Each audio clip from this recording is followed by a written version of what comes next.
Realização Centro Universitário Internacional Uninter, curso de Gestão Financeira em parceria com a TV Profissão, ISTV e RMCTV. Olá, estamos no ar com mais um programa da série Economia de Primeira. Sejam todos bem-vindos a este programa que dedica a sua elaboração a falar sobre temas ligados à economia. É um programa transmitido simultaneamente neste canal e na web, no sistema de multiplataforma. Estamos com este programa em homenagem a Celso Furtado, numa série de 6 programas, em que em cada um deles tratamos de uma temática voltada a homenagear este que foi um grande economista brasileiro. No programa de hoje, o tema é a política industrial e o desenvolvimento. E para nos brindar com conhecimentos a respeito de Celso Furtado e da importância desse tema, nós convidamos a doutora Poliana Gandim, que é economista formada pela Universidade Federal de Uberlândia, é mestre em economia também pela Universidade Federal de Uberlândia, doutora em políticas públicas formada aqui na Universidade Federal do Paraná, fez o seu estágio de doutoramento na Universidade de Coimbra, em Portugal, fez o pós-doutorado em políticas públicas também, dedica-se a estudar principalmente as relações industriais das organizações e da sociedade e dedica-se também a estudos sobre tecnologia, inovação e arranjos produtivos locais. E, além de tudo isso, sobra tempo, ela é professora do programa e da Escola de Negócios do Grupo Uninter. Professora Poliana, seja bem-vinda, a palavra é sua. Muito obrigada, professor Daniel, tudo bem? É um prazer estar aqui hoje, ainda mais para falar um pouquinho, sobre essa trajetória aí do Celso Furtado, esse economista que é de grande relevância para o nosso país, Ele tem uma relevância internacional, mas assim, para o nosso país, com os estudos que ele desenvolveu. Então, para mim, hoje é uma grande honra estar aqui com vocês. Me incumbiram essa tarefa de falar um pouquinho sobre essa área da indústria, falar um pouquinho sobre quais foram os pensamentos e como o Celso Furtado ele influenciou nessa parte industrial. O que a indústria ela representava para o pensamento do Celso Furtado. E aí, então, eu trouxe algumas questões para a gente falar um pouquinho quais seriam as vias de desenvolvimento, o que ele trabalhava aí, nos seus estudos, durante toda a sua trajetória aí, acadêmica e profissional também, focando nessa questão industrial, e aí depois eu trago um pouco a temática para a atualidade, e aí até pensei assim, bom, como eu vou fazer isso, vou falar um pouquinho do que tem, do que existe, do que não existe, e aí eu decidi trazer um pouquinho dos resultados que eu tive no período do meu pós-doc, que eu trabalhei um pouquinho com a questão, se o Brasil ele está passando por uma desindustrialização precoce ou não, E aí dentro disso eu estudei um pouquinho mais sobre a questão, sobre a exportação de produtos de alta, baixa, média, baixa intensidade tecnológica, Então acho que quando eu comecei a estudar um pouco mais, eu falei, bom, eu acho que vai caber bem esse debate, essa questão aqui com o Celso Furtado. Então, eu chamo aí o material, que eu preparei para estar falando com vocês hoje. E aí, a primeira tela que a gente tem, essa aqui foi bem uma apresentação, que é o desenvolvimento industrial na visão de Celso Furtado, uma reflexão, sobre o momento atual. Então, a ideia aqui não é ficar falando apenas, o que foi feito, o que ele pensou, enfim, é lógico falar isso, mas tentar fazer uma releitura, da atualidade. O que acontece hoje, Aquela situação que ele verificou anteriormente, ela continua acontecendo, O que se melhorou, o que não se melhorou, o que pode ser feito, na visão desse autor aí de grande renome. Então, se vocês acompanharem no material, no segundo slide que eu trago ali, eu coloco algumas questões relacionadas ao Celso Furtado em si, Então, assim, que foi um dos grandes economistas brasileiros, Tanto é que ele foi indicado aí ao Oscar em 2000, ao Prêmio Nobel de Economia em 2013, E ele nasceu em 1920, né, e veio a falecer em 2004. Então, por isso que agora está acontecendo tantas homenagens aí para o Celso Furtado, né? Então, porque seria o ano aí do seu centenário, né? E aí, o que que esse autor, né, o que que esse grande estudioso, né, esse pesquisador, ele fez durante toda a sua trajetória? Ele estudou muito sobre as ideias do desenvolvimento econômico e o subdesenvolvimento.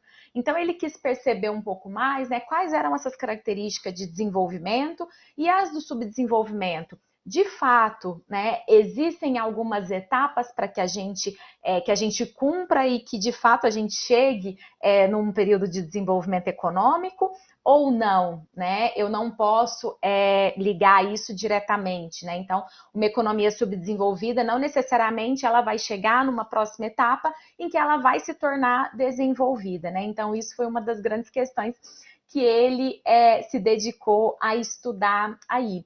E aí, um dos grandes destaques que ele deu para falar um pouquinho sobre esse desenvolvimento e o subdesenvolvimento foi justamente o que, gente? No papel do Estado, né? O Estado como um agente propulsor, né, desse desenvolvimento econômico e toda dessa dinâmica aí que é de grande relevância.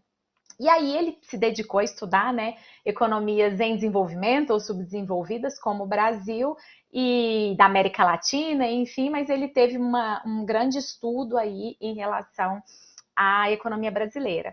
Tanto é que quando a gente vai lá fazer uma formação, né, em economia, uma das cadeiras que a gente tem é formação econômica do Brasil, e aí a gente sempre vai ver, né, algum livro do Celso Furtado, né? Inclusive existem livros específicos para isso. E ele vai contar um pouco dessa trajetória aí de desenvolvimento, né?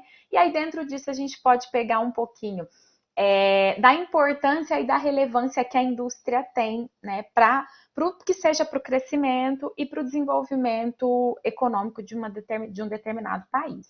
Então foi dentro dessa lógica de estudo aí, de trabalho, né, de toda essa trajetória que o Furtado teve, que ele dedicou-se então a entender um pouco, né, sobre o quê? Sobre essa sistemática brasileira, né, e a produzir então projetos para a transformação social. Porque o que que acontece? O Furtado, ele dentro dos seus estudos, né, como a gente comentou, eu comentei com vocês e a gente vai estudar um pouquinho mais, ele demonstra que, né, nós somos um país subdesenvolvido ou em desenvolvimento, isso não quer dizer que a gente vai chegar na etapa de desenvolvimento, né, até porque existe uma grande lacuna aí, né, então ele queria estudar, ele estudou, ele foi um grande entusiasta, né, em perceber quais, né, eram os fatores que poderiam contribuir para que, de fato, né, houvesse essa transformação nacional, né, em termos sociais aí.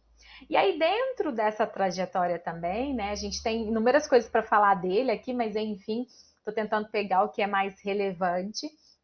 Ele integrou também a CEPAL, né? E aí, dentro dessa CEPAL, né, que é a Comissão Econômica para América Latina e o Caribe, qual que era a ideia? Né? A ideia era promover a cooperação econômica entre os membros, né? Então, ele se dedicou muito, ele dedicou muito a sua vida, a sua trajetória acadêmica e também para integrar, né, a CEPAL. Bom, vamos para o material ainda, né? Vamos para o próximo slide aí. E aí, o que que acontece então? Dentro dessa lógica, né, de pensar nessa transformação nacional, né, de que o Brasil ele poderia se tornar, né, sair dessa onda de país subdesenvolvido para desenvolvimento, ele começou então a pensar o quê? A investigar essa mecânica do subdesenvolvimento do país, né? Não só do nosso país, né, mas dos países em geral, aí os países subdesenvolvidos, os países da América Latina, por exemplo. E aí, o que que ele percebeu dentro do seu estudo, né? Que essa questão do subdesenvolvimento não é uma etapa para o desenvolvimento, né? Mas uma condição estrutural. O que que ele quis dizer com isso, né? Quando a gente fala que o subdesenvolvimento não é uma etapa, é porque muitos acreditavam ainda, né, que o que que acontecia? Bom, eu sou um país subdesenvolvido porque eu preciso, né, alcançar, chegar no patamar de desenvolvimento. Então, que seria tudo um processo. Só que o que que ele vem para defender? Ele vai falar que isso não existe, né? Que na verdade existe toda uma lógica, uma condição estrutural, né, para que existam economias desenvolvidas e economias subdesenvolvidas no sistema capitalista. E aí, o que ele defendia então? O que era necessário para que de fato ocorresse uma melhora, né, digamos assim, das questões sociais e assim que a gente conseguisse alcançar o desenvolvimento econômico, né? Seria necessário uma grande ruptura, né? Seria necessário aí, por exemplo, que a questão política, né, que a elite política, ela de fato, ela almejasse que houvesse essa transformação social. Porque o que a gente fala, né? Uma economia ela pode até gerar o crescimento econômico. Então, eu posso, né, em determinado período, por exemplo, ter o aumento do PIB. Né? Eu tenho ali valores monetários, então mostra que aquela economia cresceu. Mas uma economia subdesenvolvida, ela pode crescer, mas ela é subdesenvolvida pelas questões sociais. Né? Então, eu só vou conseguir alcançar o desenvolvimento econômico a partir do momento que aconteça o quê, gente? Que a maioria da população ela tenha melhores acessos, né, a condições de vida aí, e que ela tenha acesso de fato que é necessário para que ela tenha uma vida decente, né? Então essa é uma questão fundamental aí dentro. Então, a grosso modo, né, como eu comentei, o subdesenvolvimento e o desenvolvimento, né, essa diferença que existe aí entre esses dois tipos de economia, né, seria algo aí estrutural do sistema capitalista, segundo o Celso Furtado. E aí, então, vamos voltar para o material, né? Eu coloquei uma pergunta mais assim, como para instigar, né, vocês para pensar assim, de acordo com o Furtado, né? Existem dois eixos, então, para superar esse subdesenvolvimento. Porque se, né, o subdesenvolvimento não é um degrau para alcançar o desenvolvimento econômico, né? Então, o que acontece? Para ele, existia duas formas aí, então, né, para se de fato superar esse subdesenvolvimento. Então, assim, quais são eles? Né? O que vocês conseguem pensar como assim? O que seria primordial para que de fato eu conseguisse sair desse subdesenvolvimento, né? Dessa condição, já que a questão política ela vai ser de grande relevância, o que pode ser feito? Né? Aí eu coloco no material para vocês, né? Assim, tipo, já respondendo aqui, né? Que os dois eixos seriam esses, né? Que vocês conseguem ver no material aí. Primeiro, né, um Estado nacional que fosse de fato comprometido com os anseios populares brasileiros, né, ou seja, um Estado nacional que, né, de fato venha para promover uma melhora do bem-estar social da sociedade. E o segundo eixo, que é o que a gente vai se debruçar mais aqui, é esse processo de industrialização acelerado, né, que levaria então para o desenvolvimento econômico. Então vai falar assim, bom, o Celso Furtado estuda, né, industrialização? Sim, ele estuda a industrialização, né? Ele estudou aí durante grande parte da sua vida. E assim, se a gente for parar para pensar, é um privilégio poder utilizar o material dele, porque ele viveu a época também, né? A gente sabe, muitos aí sabem do que aconteceu por tá nos livros, né? Mas de fato ele viveu e ele pôde saber um pouquinho mais daquela condição que de fato a nossa sociedade passava. Então, o que acontece? Quando ele fala ali, né, que o processo de industrialização acelerado vai ser um dos eixos para, né, a gente superar esse subdesenvolvimento e chegar ao desenvolvimento econômico, o que acontece? Ele fala assim, bom, nós somos um país que tem a sua pauta exportadora voltada para a exportação de commodities, né, para produtos agro aí, né? Então, nós temos uma pauta que é voltada para agroexportação. Então, o que ele fala? Bom, a gente precisa desenvolver a nossa indústria aqui, né? E não ficar baseada apenas em exportar produtos primários e importar produtos, né, com uma alta intensidade tecnológica. Então, essa seria a ideia, né, dele, porque a industrialização ela levaria a isso. E aí, se vocês conseguem perceber o que acontece, essa é bem a dinâmica capitalista, né? A dinâmica que se funciona. Porque hoje a gente tem uma balança comercial positiva, de modo geral superavitária, mas por quê? a gente exporta mais produtos de baixa intensidade tecnológica, produtos, né, mais aí commodities, mas a gente exporta num grande percentual, né, num grande valor, então uma grande quantidade. Então, por isso que a nossa pauta, a nossa balança comercial acaba sendo superavitária. Mas, bom, se a gente, né, pudesse, né, se a gente tivesse aqui um desenvolvimento industrial e que não nos tornasse tão dependente do externo, o que acontece? Essa pauta exportadora, às vezes, ela seria mais voltada para produtos que, de fato, tivessem maior valor agregado, né? Ou, se a gente não pensar assim, às vezes a gente importaria menos produtos com alta intensidade tecnológica. Que leva ao quê, né? A economia ela não ser tão dependente do externo. Então, isso era uma questão bem fundamental aí em que ele trabalhou. Então, vamos no material novamente aí, porque eu quis trazer algumas questões, alguns conceitos, né, que ele foi colocando e que eu acho que são pertinentes aqui para o momento que a gente está falando, né? Então, se vocês olharem no material, o que acontece? Ele fala que aqueles dois caminhos, aqueles dois eixos, né, sendo um dos eixos aí o eixo da industrialização e o outro eixo do Estado Nacional promovendo, né, uma melhora das condições da sociedade, né, da população brasileira em si, ele vai trabalhar com o conceito da homogeneização social, né? Então, qual que é a ideia aqui? Quando a gente fala em homogeneização social, é que os membros de uma sociedade, né, eles têm que satisfazer de forma apropriada as suas necessidades, ou seja, necessidades relacionadas à educação, à saúde, a vestuário, à escola e até a cultura também, lazer, né? Então, por quê? Porque isso seria algo humanamente essencial. E se a gente perceber, de fato, é o que acontece com as economias desenvolvidas, né? Que a gente tem aí como exemplo, né? Vamos pensar aí na Noruega, nos Estados Unidos, enfim. Então, a gente sempre, se a gente parar para analisar essas economias e se a gente for verificar alguns indicadores, a gente vai ver essa questão, né? Que eu acabei de comentar. Eles têm, né, essa homogeneização social. É lógico, existem diferenças, né, das classes sociais, com certeza existe, né? Mas a população, de modo geral, ela tem acesso, né, a essas condições. Então, essa mudança estrutural, né, ela seria necessária, mas ela não foi alcançada pela modernização conservadora. Porque o que aconteceu, né? A gente tem ali todo um processo, né? Nossa economia, ela sempre foi baseada, né, na exportação de produtos aí agrícolas, né? Então, vamos pensar, por exemplo, no café.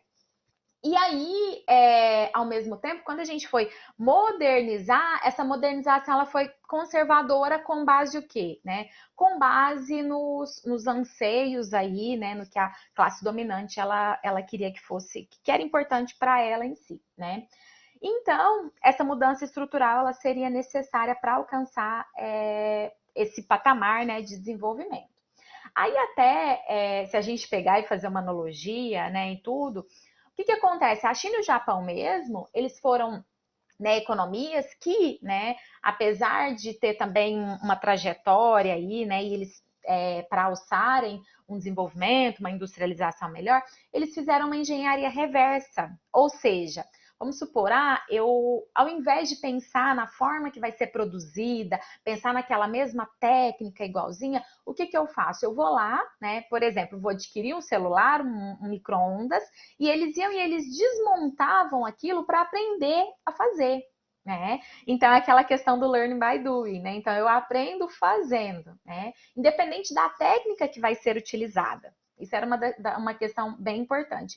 E se a gente vê no Brasil, né? Se a gente verificar um pouquinho no caso do Brasil, não foi feito isso, né? Não foi feita essa engenharia reversa de pensar um pouco. A gente teve, né, um processo aí de substituição de importação, né? Um processo de substituição de importações, voltados aí em adquirir, né, maquinário de fora, mas ao mesmo tempo a gente não fez essa engenharia reversa para tentar aprender de fato, né? Independente da técnica que é utilizada, né? Eu vou aprender a fazer, a manusear uma determinada tecnologia aí, né?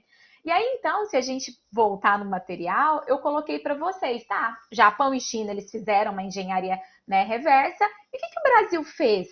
né? Se vocês verificarem o que o Brasil fez, que foi o que eu acabei de falar, que o Brasil, o que ele fez? Ele incorporou uma tecnologia que já existia, né? Então, nesse caso aqui, se a gente pensar, o que aconteceu, né, no caso brasileiro? Bom, economias desenvolvidas provocaram e lideraram o processo de formação de um sistema econômico de base mundial, né? E aí o que o Brasil ele teve? Qual foi o papel que ele teve nesse processo de formação do sistema, né, econômico mundial? De economia subdesenvolvida que vai fornecer, né, produtos como, por exemplo, café. Só que aí o que acontece, né? Por isso que eu falo que o Celso Furtado ele foi um entusiasta e ao mesmo tempo ele teve o privilégio de viver, não sei se privilégio, né? Mas enfim. Ele pegou bem essa época também, né? Em que se teve as crises, aí algumas crises.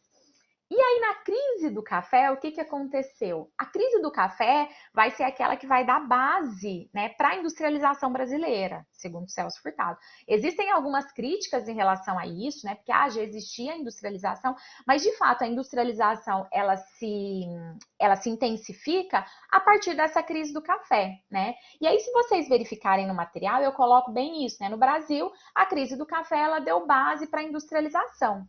E qual foi essa crise do café? Essa crise do café ela começa lá com a quebra da Bolsa de Valores de Nova York em 1929, né? Que aí o que acontece? As economias elas estão quebradas, né? Estão com problemas e elas começam a exportar menos, né? O nosso café. E aí o que acontece com isso, né? O Estado brasileiro, ele entra em ação para fazer o quê? Para fazer uma política para manter emprego e renda, né? Essa é a ideia principal aí. Então, a grosso modo, o que o Estado brasileiro ele fez? Ele comprou as sacas de café, ele queimou aquelas sacas de café, justamente para que o preço do café ele não fosse desvalorizado. Mas, ao mesmo tempo, a gente tem o quê? A gente tem uma perda da hegemonia da burguesia cafeeira, né? E aí vai ser a partir disso, então, que a gente tem, né, a ascensão, digamos assim, de uma forma um pouco mais acentuada, né, desse processo de substituição de importação.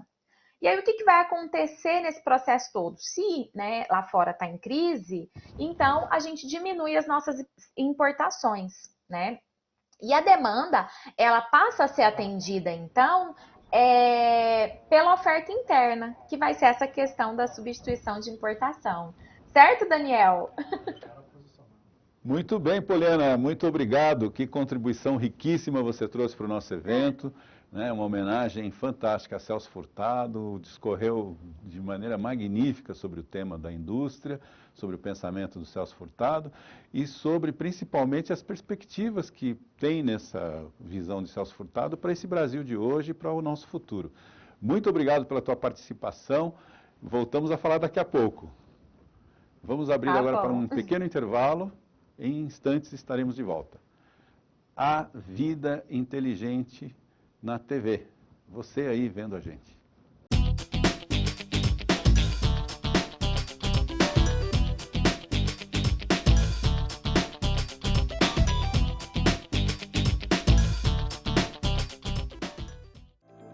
Vem aí a 24ª edição do Encontro de Economistas da Região Sul. Economistas de referência nacional e regional estarão reunidos no Enesul, nos dias 27 e 28 de agosto, por meio de plataforma online. O encontro reunirá profissionais e estudantes do Paraná, Rio Grande do Sul e Santa Catarina. Faça sua inscrição pelo site www.simpla.com.br até o dia 26 de agosto. Serão debatidos temas atuais da política econômica. Promovido pelo Corecon, o Enesul terá como tema principal o papel do Estado no desenvolvimento regional. Participe!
Mais 2, meu chapa. Opa, é pra já.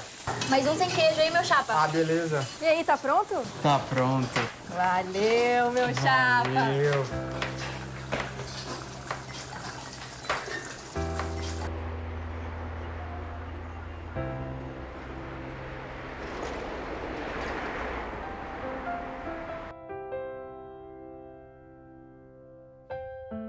Tá muito complicado pra mim. Calma, pega o multímetro, vamos de novo.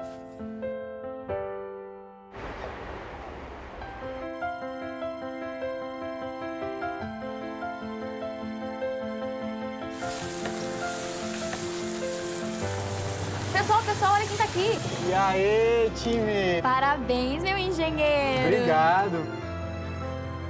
Graduação e pós-graduação à distância Uninter, ao seu lado para transformar a sua história.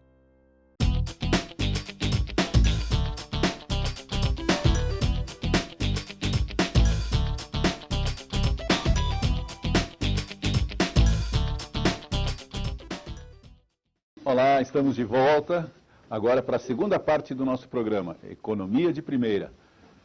Na TV existe vida inteligente, você vendo a gente. Agora ouviremos a apresentação do Paulo Vitor Almeida. O Paulo Vitor Almeida é administrador de empresas e especialista em Lean Manufacturing, formado pela PUC do Paraná. Atualmente ele exerce a função de diretor de negócios e também é conselheiro do Bioparque, que é um parque tecnológico na cidade de Toledo que se dedica a estimular inovação, pesquisas e desenvolvimento na área de biotecnologia. Paulo, muito obrigado pela sua presença. A palavra é sua, por favor. Obrigado, Daniel, pelo convite, por essa oportunidade de estar representando o Bioparque. Obrigado à atenção de todos nesse momento.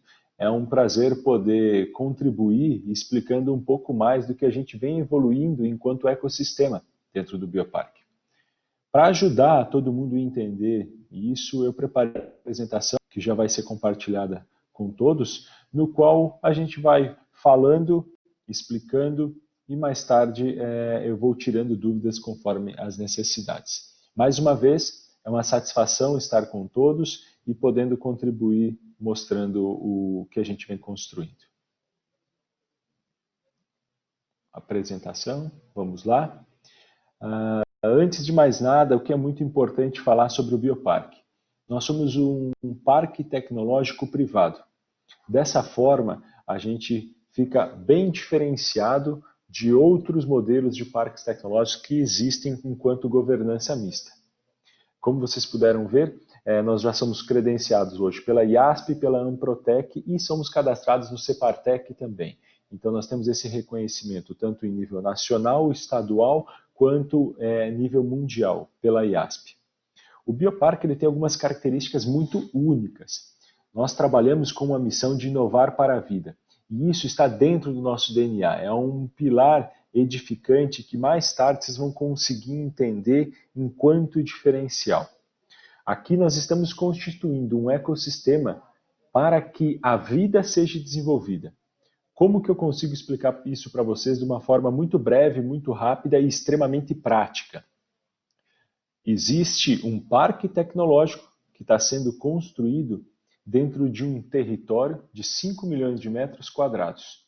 Nesses 5 milhões de metros quadrados, nós queremos constituir toda uma cidade a ser urbanizada e construída, conforme está aparecendo no nosso slide aí.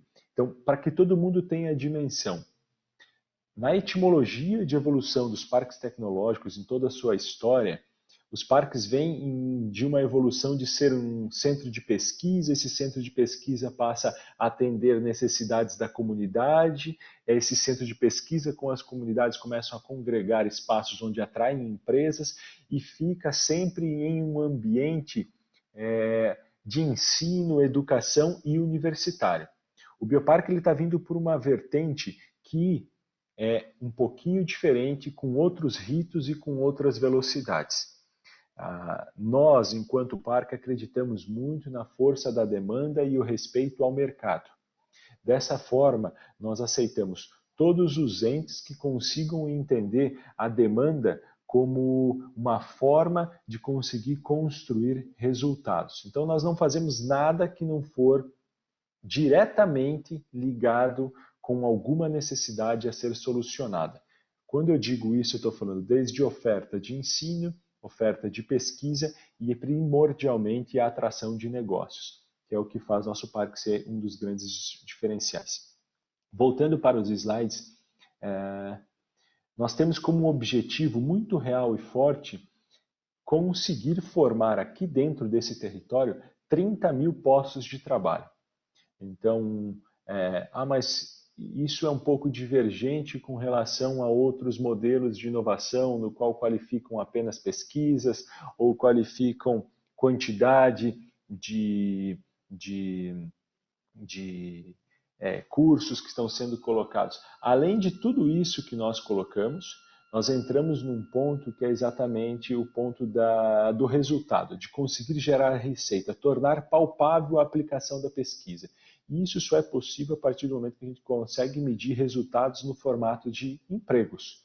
Não tem outra forma. Então, toda a constituição daquele território de 5 milhões de metros quadrados saiu da cabeça do nosso fundador, que é o Dr. Luiz e a dona Carmen Donaduzzi, pensando em criar um ecossistema onde se consiga chegar a 30 mil postos de trabalho.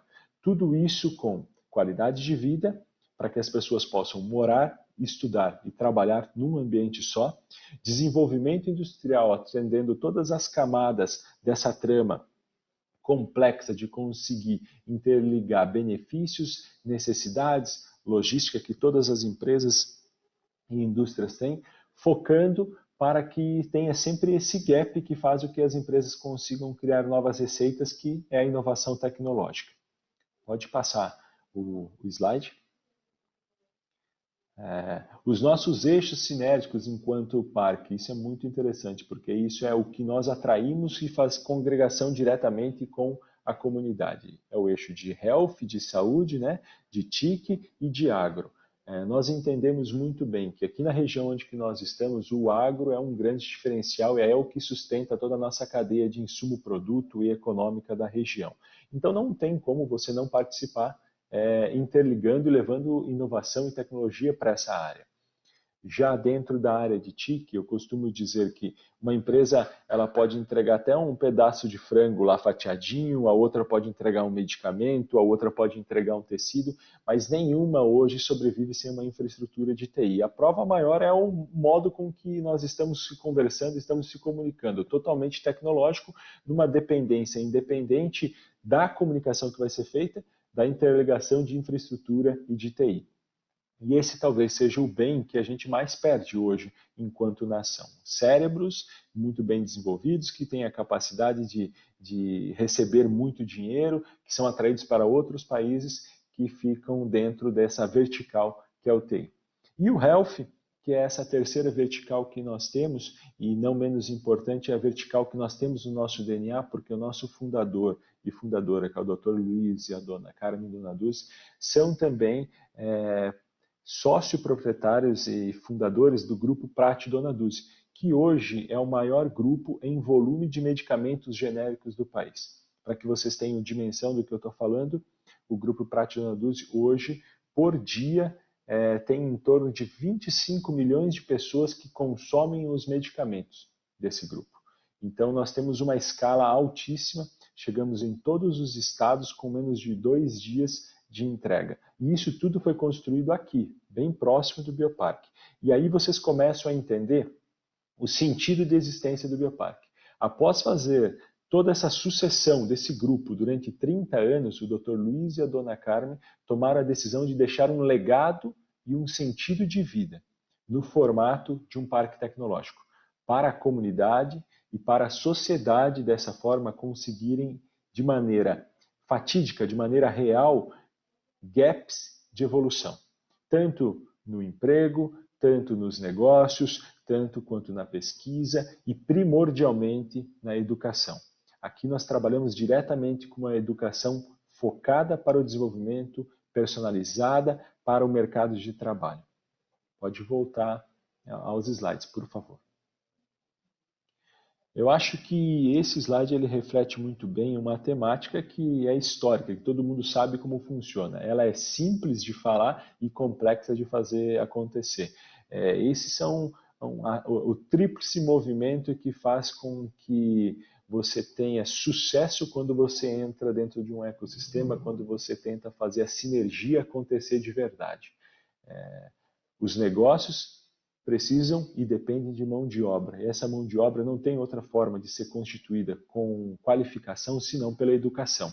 Então, uma educação que olha a formação para negócios e que olha a formação para pesquisa é primordial para o desenvolvimento de novas empresas. Essas novas empresas precisam de mais educação e essa educação precisa diretamente dos negócios para desenvolvimento e, consequentemente, desenvolvendo novos gaps com novos formatos, com novos modelos que envolvam tecnologia, que envolvam diretamente novos processos a serem aplicados para essas empresas. Quando a gente consegue fazer esse ciclo, dar um giro, e aqui no Bioparque a gente está fazendo isso muito bem, você consegue ter a sinergia de um ecossistema acontecendo de verdade.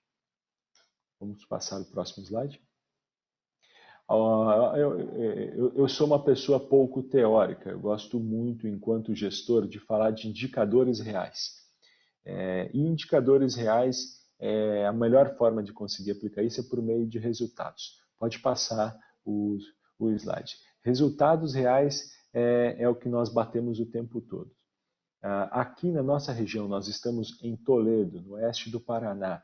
Nós estamos constituindo, então, de novo, esse parque tecnológico que é o coração de uma cidade que está sendo construída de 5 milhões de metros quadrados. E isso está acontecendo hoje. Como vocês podem ver, nós já temos 2 prédios focados em educação que são âncoras hoje do nosso território. O prédio da Universidade Federal do Paraná, no qual o Dr. Luiz e a Dona Carmen fizeram a doação para poder manter dentro do nosso município o curso de medicina. Hoje nós temos aproximadamente esse número de 270, agora para esse segundo semestre chega a 330 alunos. Então nós estamos falando de uma doação de terreno, mais a construção que hoje já fica em torno de 22 a 23 milhões de reais, no qual o nosso casal de fundadores passou para a universidade. E de novo, só fez isso olhando a possibilidade de poder contribuir para a sociedade.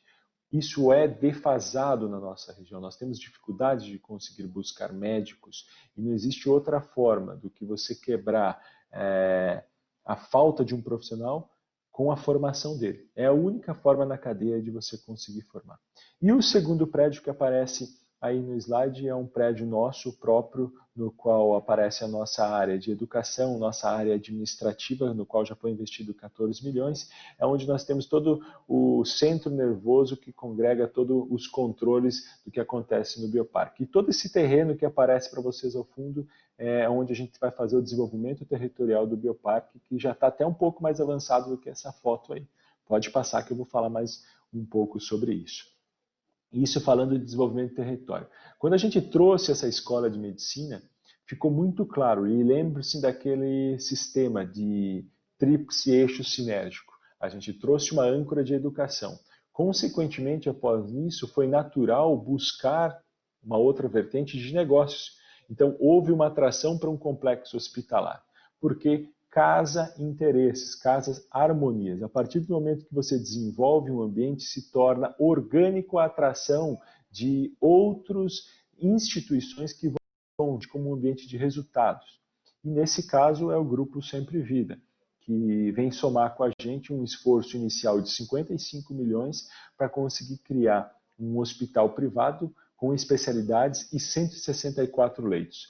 Só nessa edificação são mais de 400 empregos que estão sendo gerados, exatamente nesse momento. Nós começamos a planagem e o desenvolvimento desse complexo agora em setembro de 2020, nos próximos dias aí. Pode passar. Como eu venho falando, a gente gosta de trabalhar com resultados reais. Uma outra grande âncora que nós temos, e o nosso parque tem essa capacidade própria, por ser privado, de atrair grandes âncoras, sem ter que muitas dificuldades em fazer doação, em fazer atração com benefícios para as empresas. E a partir daí nós conseguimos trazer o Grupo Prati Dona Dulce com o seu maior centro de distribuição, que está sendo acabado de construir. Em dezembro a gente vai inaugurar esse centro de distribuição, que são mais de 15 mil posições de pallets, com mais de 23 milhões de reais em investimentos. Aqui ainda está um 3D deles, mas se vocês acessarem o Google ou buscarem as nossas mídias sociais, e só escrevendo @bioparque, tanto em Facebook, Instagram e assim por diante, vocês vão perceber o avanço que a gente vem tendo com relação a isso. Então, essa é uma âncora industrial dentro do nosso território. Reflitam novamente a diferenciação que a gente está construindo enquanto um parque tecnológico. Nós não estamos fazendo somente a pesquisa, enquanto primeira, segunda geração de parques que se tinham. Nós estamos indo exatamente na ponta de quem ganha. Como que a comunidade será contribuída, como que ela vai conseguir ver os esforços que estão sendo colocados aqui e por que dessa construção de sentido de vida.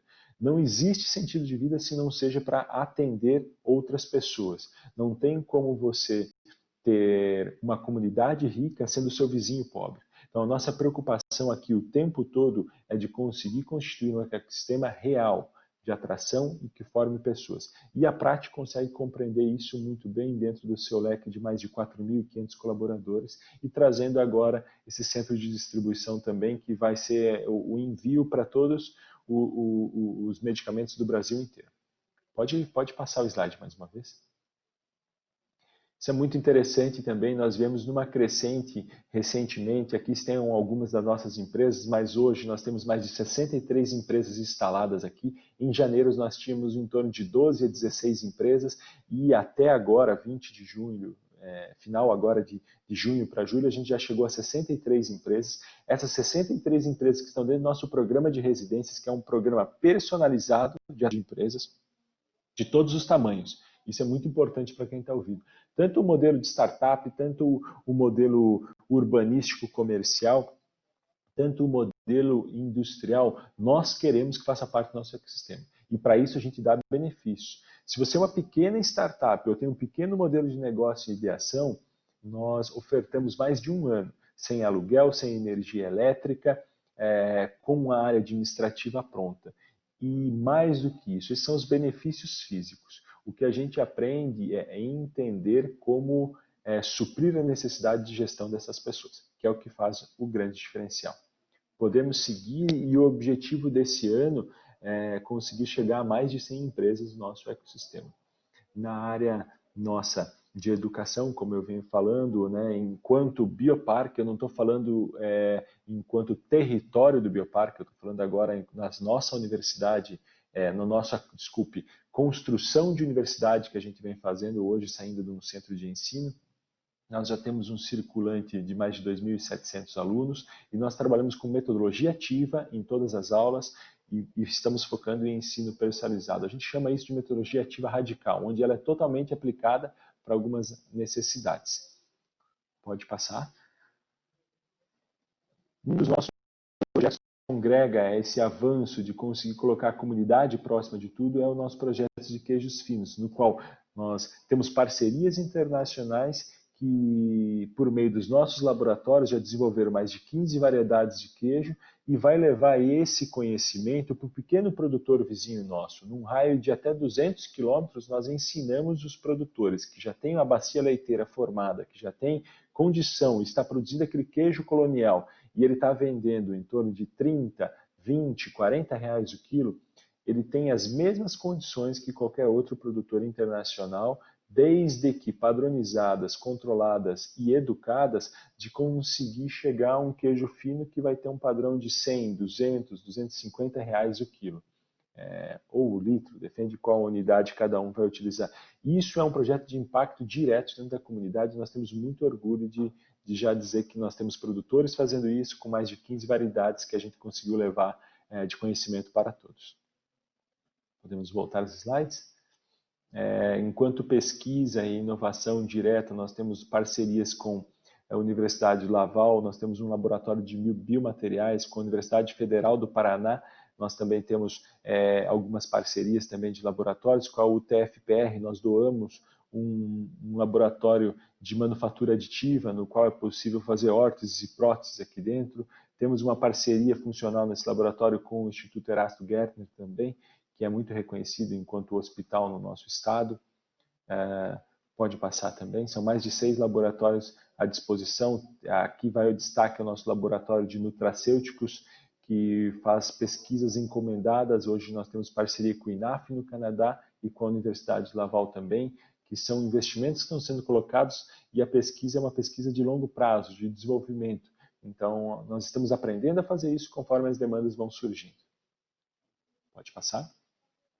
Como eu tinha comentado, o laboratório de manufatura aditiva, que hoje já produz órteses e próteses, nós temos parceria também com bolsas de estudos, já tem um mestrado nessa área e a gente recebe estágios também para serem desenvolvidos.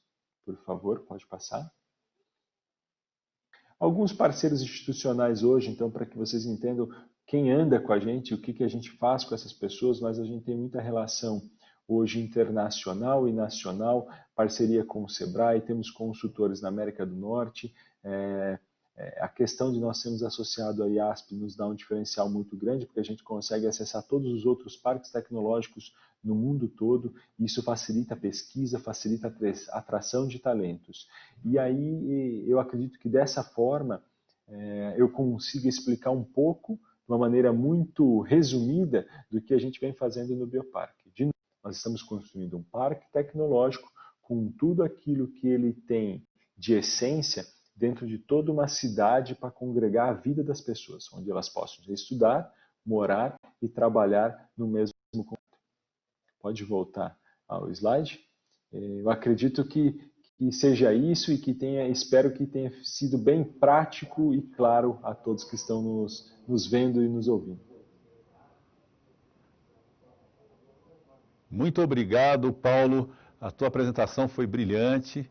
Você nos enriqueceu muito com conhecimento, com informações e, principalmente, para o nosso público, trouxe essa belíssima realização do povo de Toledo, da comunidade de Toledo, e que pode ser um exemplo para as outras cidades do Brasil, principalmente porque nós vivemos um período em que o Brasil precisa de iniciativas que sejam proativas, voltadas para o desenvolvimento, para a melhoria do nível de emprego, para a melhoria dos padrões de renda do brasileiro. E, enfim, o Brasil precisa assumir o seu protagonismo no cenário internacional. E essa realização do Bioparque, ela conjumina exatamente com as proposições de Celso Furtado, que é o homenageado do nosso programa. Muito obrigado, muito sucesso ao empreendimento de vocês. Eu fico muito feliz de tê-lo recebido no nosso programa. Na TV, existe vida inteligente. É você vendo a gente. Vamos fazer mais um intervalinho e já voltamos.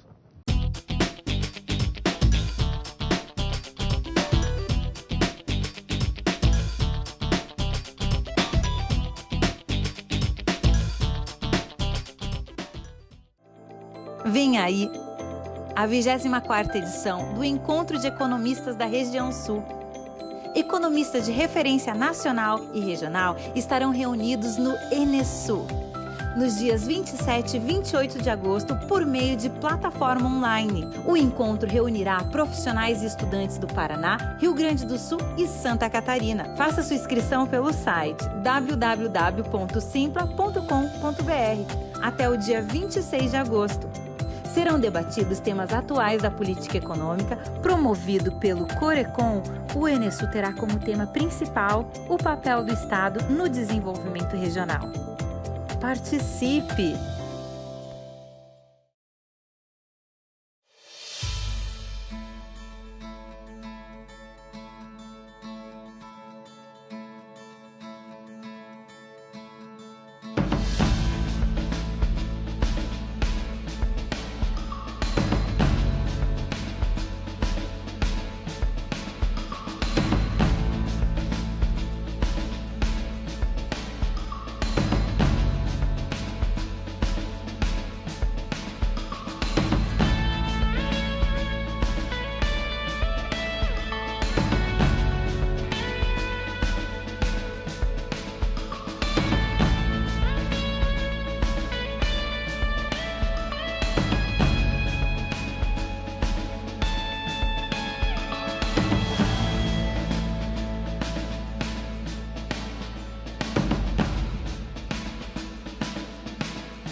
Mais 2, meu chapa. Opa, é pra já. Mais um sem queijo aí, meu chapa. Ah, beleza. E aí, tá pronto? Tá pronto. Valeu, meu chapa. Valeu.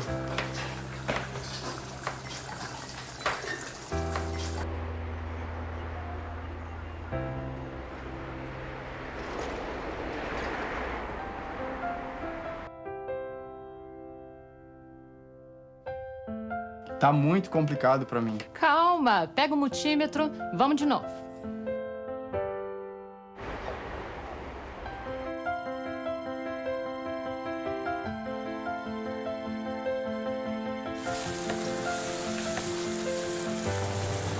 Pessoal, olha quem tá aqui. E aí, time? Parabéns, meu engenheiro. Obrigado. Graduação e pós-graduação à distância Uninter, ao seu lado para transformar a sua história.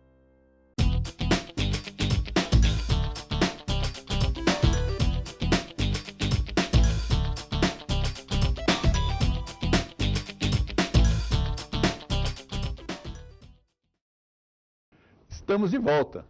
E lembrando a você que na TV existe vida inteligente. Você aí vendo a gente. No último dia 26 de julho desse ano de 2020, completou 100 anos do nascimento de um dos mais importantes economistas do mundo. Original e instigante em sua produção acadêmica, foi a seta que abriu caminho para estudos sobre a diferença entre crescimento e desenvolvimento. Ele expôs a indiferença das elites para os problemas do subdesenvolvimento em regiões como a América Latina e África.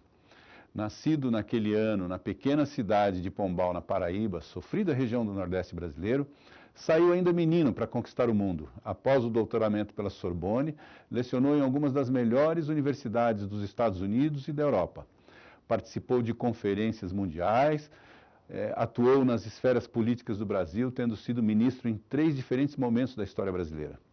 Articulou a criação do BNDES, depois que se tornou BNDES, né? E com esta série nós ambicionamos homenageá-lo, né? Trazer ao grande público um pouco da obra deste gênio brasileiro que, com obstinada dedicação ao trabalho e rígida disciplina de pesquisa, ousou estabelecer novos paradigmas para a lógica do pensamento econômico universal.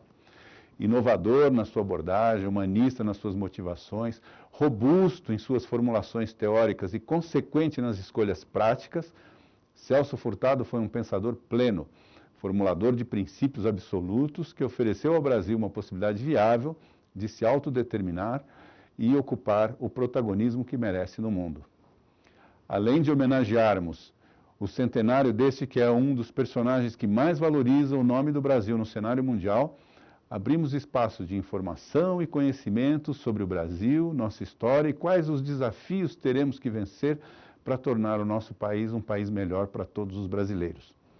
Furtado é original, não se posiciona no dial das ideologias. Celso Furtado tem seu próprio adjetivo, furtadiano. Furtado é jovem, não se conforma com as limitações das circunstâncias e isso o faz politicamente combativo. Furtado é atual, ao nos presentear com o legado vivo e perfeitamente construído para o Brasil. Estas condições, esta visão sobre Celso Furtado está claramente colocada nos nossos programas ao debatermos aqui o conteúdo da sua obra do ponto de vista do meio ambiente, o conteúdo da sua obra a respeito do papel do Estado e no programa de hoje trazendo o conteúdo da sua obra e a questão do desenvolvimento industrial. Inclusive muito bem exemplificado pelo professor e diretor do Bioparque, o senhor Paulo Vitor Almeida, a quem eu convido agora para formular uma pergunta para a professora doutora Poliana a respeito deste tema. Professora Poliana, qual o caminho para nós avançarmos em um modelo funcional, onde seja possível congregar a industrialização, a inovação, juntamente com um ambiente que prospecte e inove com mais empresas? Bom, Paulo, né? Que questão interessante que você trouxe aí, né? Para pensar um pouquinho nessa questão do avanço, né? Como a gente pode avançar, como a nossa sociedade pode, de fato, alcançar esse desenvolvimento econômico, né? Pensando aí na indústria e pensando também nessa convergência para a inovação. E é tão interessante porque quando falaram, né, que você também traria uma contribuição, para o seminário, para mim foi de grande importância porque eu trabalho muito com parques tecnológicos, né? Trabalho com parques tecnológicos, com aglomerações de empresas. E se a gente pensar um pouquinho, né, em toda a nossa conjuntura e a gente verificar aí que as nossas empresas, né, as empresas brasileiras são, de modo geral, de micro e pequeno porte, né? Falo de modo geral, assim, porque 90% das nossas empresas, pelo menos, são de micro e pequeno porte, né? Então, eu acredito que um dos caminhos para que, de fato, a gente utilize essa via da industrialização, né, como proposta por Celso Furtado, para que a gente alcance, né, esse desenvolvimento econômico, seria através de parques tecnológicos, seria através da cooperação entre os agentes, que é algo, inclusive, que eu defendo muito nas minhas pesquisas, né, nos meus estudos, porque é através da cooperação entre os agentes que a gente consegue chegar nesse aprendizado, né, dessa troca de conhecimento e que é tão relevante aí para o nosso país. Professora Poliana, muito obrigado pelos seus conhecimentos. Mais uma vez, renovo o agradecimento por ter aceito o convite e participar do nosso programa. E agora eu peço, então, a que você, como despedida, faça a pergunta para o nosso convidado, que é o Paulo Vitor Almeida, lá do Bioparque de Toledo, no interior do Paraná. Olá, Paulo Vitor. Bom, né, me incumbiram aí de trazer uma questão para você, né? E aí, pensando um pouco na sua atuação, eu queria saber como você vê, né, qual que é a relevância aí desses parques tecnológicos, né? E como que eu posso interligar essa questão dos parques tecnológicos, né, no desenvolvimento econômico, né? Que era algo aí tão suscitado, tão levantado para Celso Furtado. Poliana, muito obrigado pela pergunta. Eu vou tentar resumir um pouco, mas o contexto eu acho que você quicou uma bola que é muito gostosa de ser respondida. Eu acredito fielmente no formato que a gente vem fazendo aqui, que os parques tecnológicos, na verdade, não são nada mais do que um próprio agente da comunidade. Assim como a inovação. A partir do momento que surgem essas necessidades, é quase como uma condicionante orgânica que se surgem novos ambientes no formato de incubadora, no formato de aceleradoras, no formato de condomínios industriais e assim por diante, que foquem o desenvolvimento. O que acontece é que muitas vezes isso fica um pouco maquiado, mas a inovação é feita exatamente dessa forma, pela pesquisa aplicada diretamente com os ambientes industriais, com os ambientes empresariais. Então, eu acho que todo esse conglomerado e esse formato de surgir parques, de surgir ambientes de inovação, não são nada mais que uma evolução contínua do próprio ecossistema que já existe atingindo a sua maturidade. Espero que eu tenha contribuído e ajudado um pouco a solucionar essa questão. Paulo, muito obrigado pela sua participação, pela belíssima apresentação que você fez. Professora Poliana, somos também muito gratos. Foi um programa belíssimo, estamos muito orgulhosos desse trabalho e conseguimos trazer um pouco do que foi o pensamento de Celso Furtado e o quanto ele é atual, o quanto ele traz proposições que podem ser implementadas para transformar o nosso país. Isso é economia de primeira. Nossa proposta é apresentar um programa em que possamos levar às pessoas conhecimento sobre economia e desmistificar um pouco a dificuldade que muitos percebem ou entendem que a economia oferece. Este programa pode ser visto no multiplataforma neste canal ou também na web. Participe, assista, comente, colabore apresentando sugestões. Sejam muito bem-vindos. Agradeço demais a audiência de todos que estão acompanhando. E repito, na TV existe vida inteligente. Você aí vendo a gente. Muito obrigado.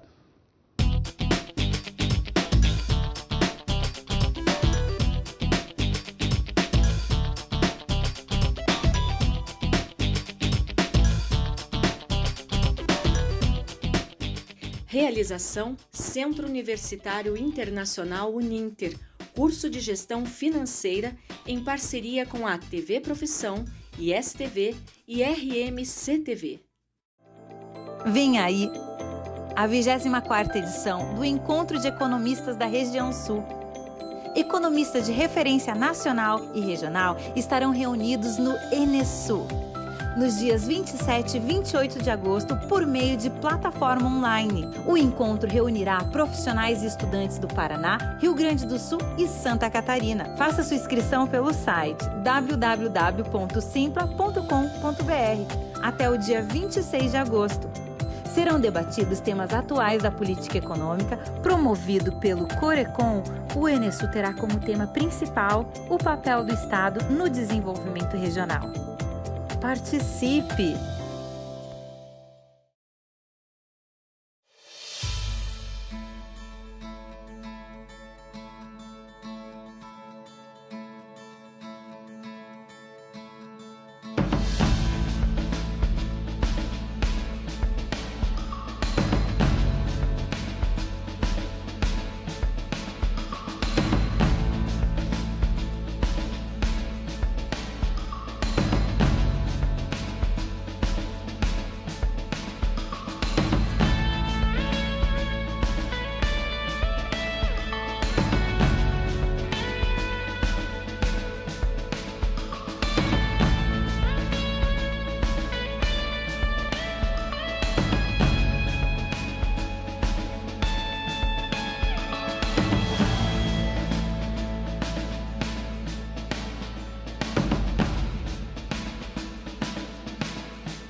Mais 2, meu chapa. Opa, é pra já. Mais um sem queijo aí, meu chapa. Ah, beleza. E aí, tá pronto? Tá pronto. Valeu, meu chapa. Valeu.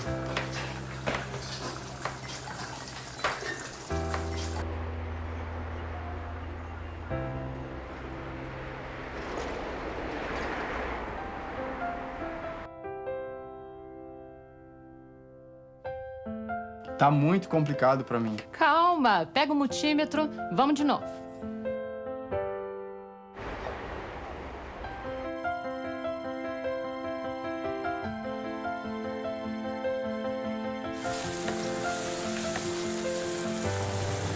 Pessoal, olha quem tá aqui. E aí, time? Parabéns, meu engenheiro. Obrigado. Graduação e pós-graduação à distância Uninter, ao seu lado para transformar a sua história.